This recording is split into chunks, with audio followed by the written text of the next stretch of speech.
Corrected Story, Part 1. My unfaithful wife destroyed our 22-year marriage, and now I'm getting divorced, in addition to leaving the country while she keeps everything. Warning, this will be long. I'm writing this post because I get regular requests for updates, and also because it's a way for me to vent, as I still try to understand what happened 2 years after everything occurred. I'm a middle-aged man in my 40s, while my ex-wife is 2 years younger. We have 3 children, 2 of whom are technically adults, so we only have to co-parent for about 3 more years with the youngest. We've been together since the late 1990s, got married young in our early 20s, and at least for me, I was always happily married until around 2017, when I started noticing my ex-wife becoming distant. Our middle child went through a severe episode of depression that led to self-destructive thoughts, and I thought that was what was affecting our relationship.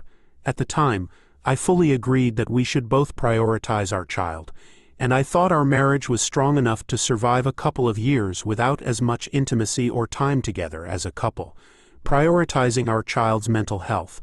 I never imagined it would be the beginning of the end. The timeline of infidelity. It all started back in 2008 when Facebook was becoming very popular.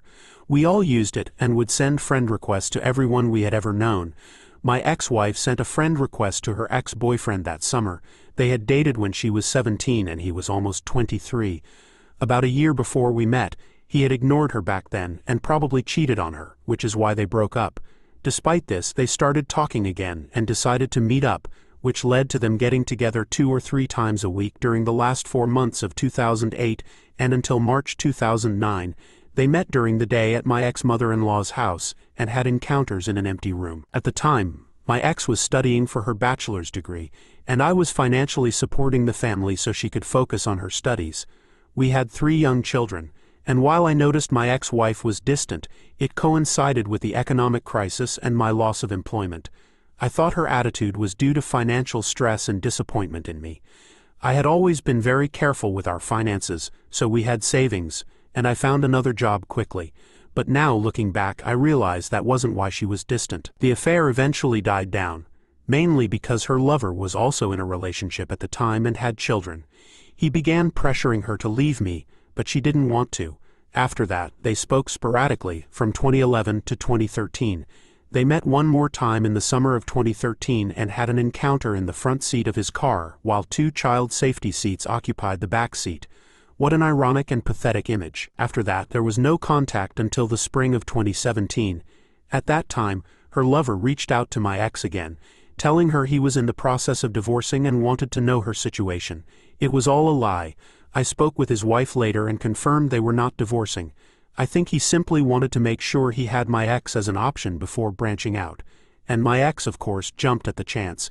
They started meeting 2 to 5 times a year from 2017 to 2020. The lover lived about 2 hours from our city, and during the 2008 to 2009 years, he worked as a truck driver, allowing him to meet up with my ex quite often. From 2017 to 2020, my ex made excuses to leave on weekends. She said she was going on trips with friends, and because I trusted her, I never doubted it. I also went on trips with friends once or twice a year, and saw nothing wrong with her doing the same. Meanwhile, I spent those weekends with our children, doing activities together like going out to dinner or watching movies. The final break. Then came 2021. My ex started the year by leaving town in January, then again in mid-March and once more at the end of March. She returned on April 1st and told me she wanted a divorce. She told me she loved me but wasn't in love with me, and listed all my flaws, saying she hadn't been happy for a long time. All that garbage that cheaters seem to get from the same playbook. I don't know where they get that playbook, but it seems they all have it because I see similar things posted in nearly every infidelity story. At that time, I was devastated, and I immediately started working on my flaws because I wanted to save our marriage. I was manipulated into thinking I was the problem in our relationship. I got an appointment with a therapist 10 days after that conversation. It usually takes longer to get a first session, but I literally called every therapist I could until I got an appointment as soon as possible. I took full responsibility for the state of our marriage and did everything I could to save it. She said she needed space and began leaving every weekend in April, May, and June. I believed her lies about needing time to think, but of course she was going to see her lover. He only had his kids every other weekend, so my ex went to his house when he was free. During that time, I regularly asked her what she wanted to do, but she always responded that she didn't know yet. On many occasions, I offered to sign the divorce papers, which she conveniently had printed in April and kept in her bag, sticking out for me to see every time she left the house. I calmly told her that I understood and that I didn't want to be with a woman who didn't want to be with me, but she always put off the decision, giving me small hopes, which made me behave like a doormat. July 2021. The attempt at reconciliation July 2021 came, and she told me she wanted to give our marriage another chance. In mid-July, while I was out of town participating in an ultramarathon, she went to see her lover. I was hoping she would surprise me at the finish line, and I motivated myself thinking about that while I ran. But when I got home, tired and sore from the race, she wasn't there. It was our children who took care of me that night, making sure I ate and rested, while she returned late at night, hiding the fact that she had spent the night with her lover. In early August, the situation repeated itself. I took our 2 younger children to visit my sister out of town on a Friday, while she stayed home with our eldest. However, she lied to everyone and went to see her lover, spending the night with him before joining us the next day. It wasn't until mid-August that she couldn't go see him because he was out of town. At the end of August, a significant health issue arose. My ex had to spend 2 nights in the hospital, and of course I took care of everything. I brought her the things she needed and added a few more, thinking of her comfort. Instead of thanking me, she got angry with me when she saw that I had gone through her bag to get something she had asked for, and found the divorce papers still there. When I asked why she still had them, she simply got furious. Corrected story. Part 2. After my ex's hospitalization at the end of August 2021, an even more evident pattern of manipulation and deceit began. Despite saying she wanted to save our marriage, her actions showed otherwise. In early September, just days after our wedding anniversary, she visited her lover again. I remember clearly when she came home on September 12th, and I confronted her. She only confessed to a small part of the truth. That trickle truth, as they call it in reconciliation forums, left me completely devastated. I asked her what she wanted to do, if she wanted to be with me or with him, and she said she wanted to be with me. But she continued to send him messages through Snapchat, assuring me she needed time to cut ties with him. She convinced me that she wanted to end it in person and met with him halfway, in a city about an hour away. At that time, I thought the affair had only been happening during 2021. So, stupidly, I agreed and believed she would do the right thing. But instead of breaking up with him, they went for a drive, and as she told me later, she suggested getting a hotel room, but he preferred to go back to his place. Since we had location services activated, he couldn't do it, so she gave him oral sex while he was driving. I still don't believe they didn't have full intercourse, but at this point it hardly matters. Finally, on October 19th, she sent him a message ending the relationship for good. I remember the dates clearly because each day was hell for me during those weeks. 2 days later, something died inside of me. I created my Reddit account in November 2021, and my first post was before I spoke to the lover's wife. My second post was after calling her and getting more details of the story. I spent the rest of 2021 desperately trying to reconcile, totally shattered. Attempts at therapy and emotional deterioration. We went to see 3 marriage counselors. The first one, during the summer of 2021, was a waste of time and money because my ex hadn't yet confessed to the affair. And of course, everyone there, including me, blamed me for the state of our marriage. The other 2 marriage counselors were also not helpful, as they both focused on assigning blame, a common and easy tactic for marriage counselors. I no longer fully trust them. I entered those sessions as a clearly broken man, and they told me I had done this and that wrong, that both parties had to be responsible for the state of the marriage. I have always been good at communicating, never kept secrets. If I needed something, I asked for it, and I was always open with my feelings. Of course, I wasn't a perfect spouse, no one is. I worked a lot, spent time with friends and family, and did about 33% of the household chores, which I admit was unfair to my ex. I got angry with her, that's true. In 2017, I started getting angry once or twice a year, and by 2020 it increased to 6 or 8 times a year. I got angry because I felt she was ignoring me, and I could feel the growing distance between us. During those moments of anger, I would raise my voice when she deflected or downplayed the problem, saying there was nothing wrong. I knew that wasn't true. It's no excuse, and I know I was wrong, but it's incredibly frustrating when someone ignores you like that. I learned in therapy that I go into fight mode when I feel vulnerable or out of control, and that made me feel like I at least had some power in the situation. But she never communicated any problems at all, and at this point I was in shock. My ex completely destroyed our marriage, and she did it alone. That's when I started to accept that our relationship was dead and that nothing I could do would change that. An emotional turn. Christmas 2021. Christmas of 2021 was especially difficult. We decided to celebrate it together for the sake of the children. My birthday is also in December, and that month I cried twice. Once when receiving birthday gifts from my children, and again on Christmas. At that time I felt like no one really cared, and all I wanted was to stay strong for my kids. New Year's came, and I had no desire to celebrate. I remember we were on our balcony watching the fireworks, and it affected me deeply. A year before, my ex was there by my side, but even then she had taken time to send a Snapchat video to her lover. The year 2022 started slowly. I'm a teacher, so after grading exams I usually relax for the last 10 to 12 days of each year. The semester starts slowly and isn't in full swing until mid-January. In mid-January 2022, we were at my parents' house for dinner. My brother, his wife, their kids, and my parents were there. At that time, I was suffering from undiagnosed PTSD. It's not an excuse, but it is an explanation for my mental state at that time. My mother started telling a story that didn't make sense, and it upset me. I started an argument and take full responsibility for it. I'm sorry, but at the time I had many similar arguments with my ex about things she said that made no sense, and my mother's story just set me off. I wasn't yelling, but I was clearly upset. Suddenly, my younger brother stood up and started yelling at me too. I got up and went toward the front door to leave, but then I felt the need to resolve the situation right there, so I came back. My brother pushed me out the front door and I didn't resist. We're both tall and strong, and a fight would have ended badly for both of us. I just let him push me out of the house. That night I decided to walk back home, and during the walk I started to calm down. When I got home I called my mother to apologize. My brother texted me, also apologizing and saying he wanted to talk. I replied that I accepted his apology, but he should call me to talk properly. That was the last I heard from him until November 2022. Family issues and disconnection for the next few months. I didn't hear anything from my family except for some very superficial phone calls from my mother. In mid-March it was my mother's birthday, and she and my father went on a trip. During a hike, my father had a very bad fall that broke several ribs and fractured a lumbar vertebra. My mother called me that night to tell me what had happened.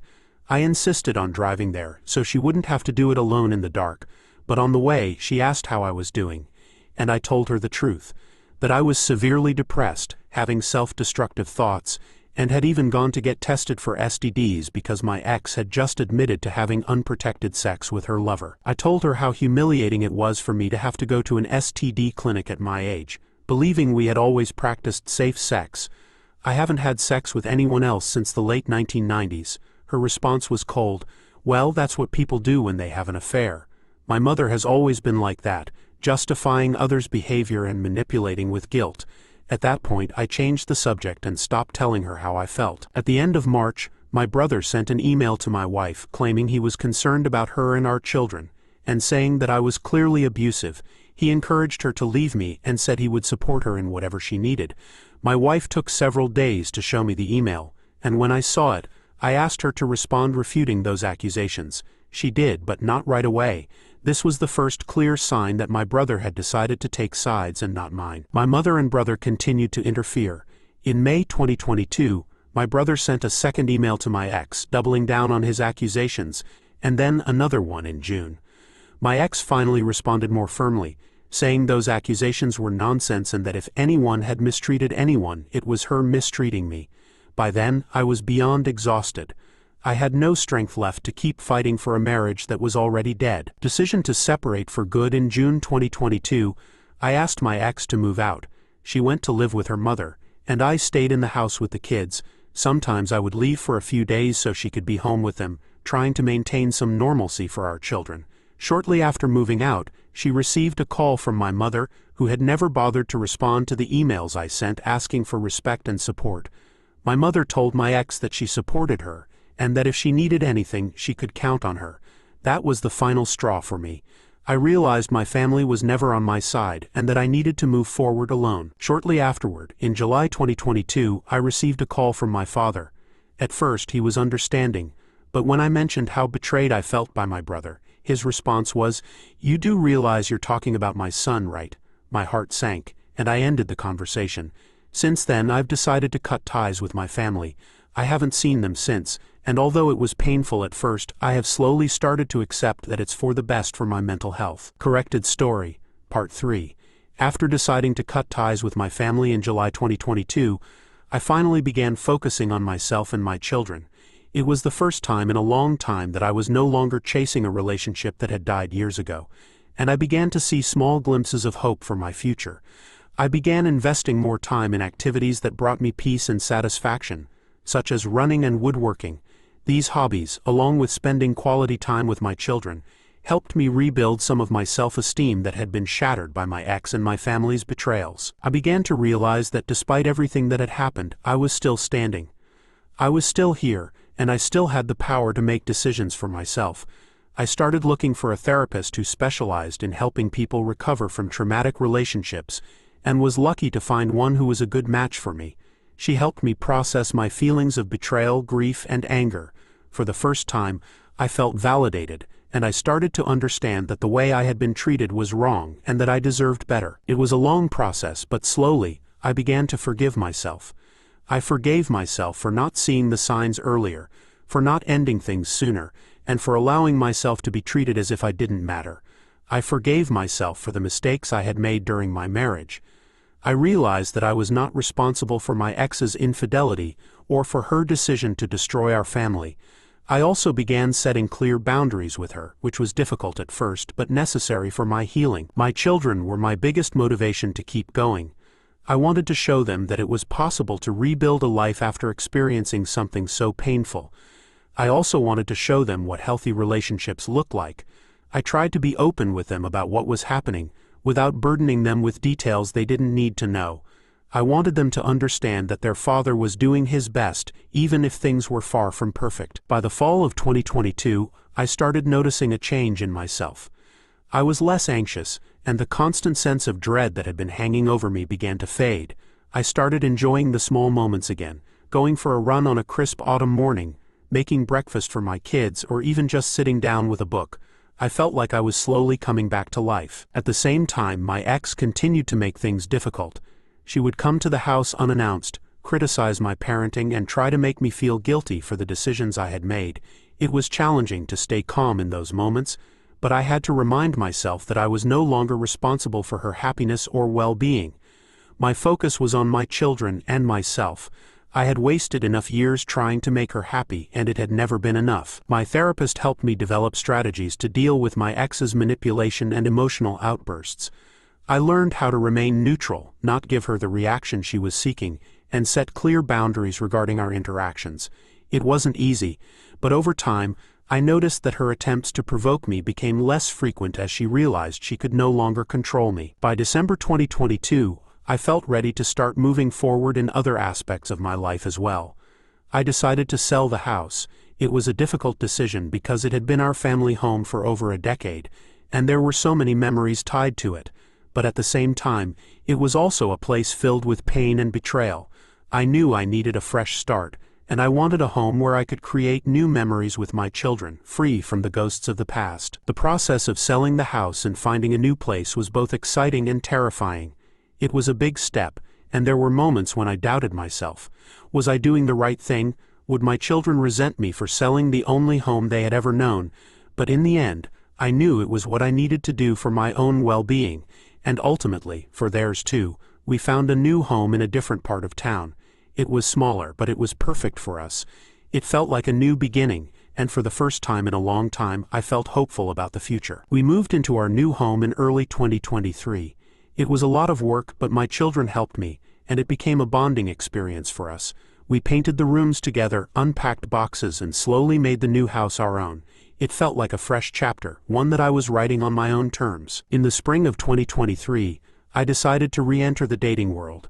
It had been over 2 decades since I had been on a date, and to say I was nervous would be an understatement. I wasn't sure if I was ready, but I also knew that I wanted companionship. I wanted someone in my life who would appreciate me for who I was, not for what I could do for them. I started with online dating, which was a completely new experience for me. There were awkward moments, funny moments, and moments that made me question if I was cut out for it at all. But I kept at it, reminding myself that I deserved to be happy. Eventually, I met someone. She was kind, funny, and had also been through her own share of struggles. We connected on a level that I hadn't experienced in a long time. We started seeing each other regularly, and it felt natural, not forced. She understood my history, and I understood hers. It was a relationship built on mutual respect and care, and it was exactly what I needed. By the summer of 2023, I finally felt like I was living again. My children were adjusting well to our new home. My relationship with my new partner was growing, and I had found a sense of peace that I hadn't thought was possible just a year earlier. There were still challenges. Co-parenting with my ex was never easy, and there were moments when the old feelings of betrayal and hurt would resurface. But I had learned how to deal with them, how to process those emotions without letting them control me. Looking back at everything that had happened, I realized how far I had come. I had gone from a broken, devastated man to someone who had rebuilt his life from the ground up. I had learned that I was stronger than I ever imagined, and that I was capable of more than I gave myself credit for. I had also learned that sometimes, the people who are supposed to love and support you the most are the ones who let you down the hardest, and that's okay. I couldn't change them, but I could change how I responded to them. The relationship with my family remained strained, and I had made peace with the fact that it might never be what I wanted it to be. I continued to focus on the relationships that mattered, the ones with my children, my new partner, and my friends who had been there for me through the darkest times. As I write this, it's now the fall of 2024. It's been over 3 years since my ex asked for a divorce, and while the pain of betrayal will always be a part of my story, it no longer defines me. I am more than the man who was cheated on, more than the man who lost everything. I am someone who chose to fight for himself, who chose to rebuild and move forward despite the pain. I hope that by sharing my story, others who are going through similar experiences might find some comfort in knowing they're not alone. It's a long, difficult journey, but there is hope. There is life after betrayal, and it can be a beautiful one.